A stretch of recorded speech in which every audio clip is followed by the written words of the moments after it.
শামসুন্নাহার হলের যে কেন্দ্র ছিল ইউল্যাব, সকাল থেকেই ওই জায়গায় আমরা দেখেছি পক্ষপাতিত্বমূলক আচরণ করেছে প্রশাসন।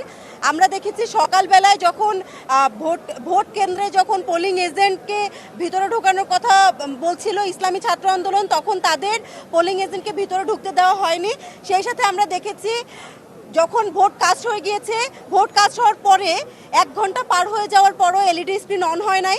বারবার যখন আমাদের শিক্ষার্থীরা ওখানে যারা উপস্থিত ছিল, বিভিন্ন প্রার্থীরা যারা উপস্থিত ছিল, তারা যখন বারবার প্রেশারাইজ করছিল আপনারা এলইডি স্ক্রিন অন করেন, তারপরে এলইডি স্ক্রিন অন করা হয় নাই। আমরা দেখেছি টিএসসিতে এলইডি স্ক্রিন অন করে হল সংসদের যে হচ্ছে ভোট, সেটা কাজ করার মাঝখানে যখন কেন্দ্রে ভোট কাজ করার সময় এসেছে, হুট করে এলইডি স্ক্রিন বন্ধ হয়ে গিয়েছে।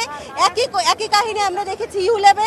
এইভাবে একটা বিশ্ববিদ্যালয়ে ভোট কাস্ট হওয়ার পরে যে ভোট কারচুপি করে গণনা করার যে সংস্কৃতি এই প্রশাসন আমাদেরকে দেখালো, এটা পুরোপুরি আনএক্সপেক্টেড ছিল।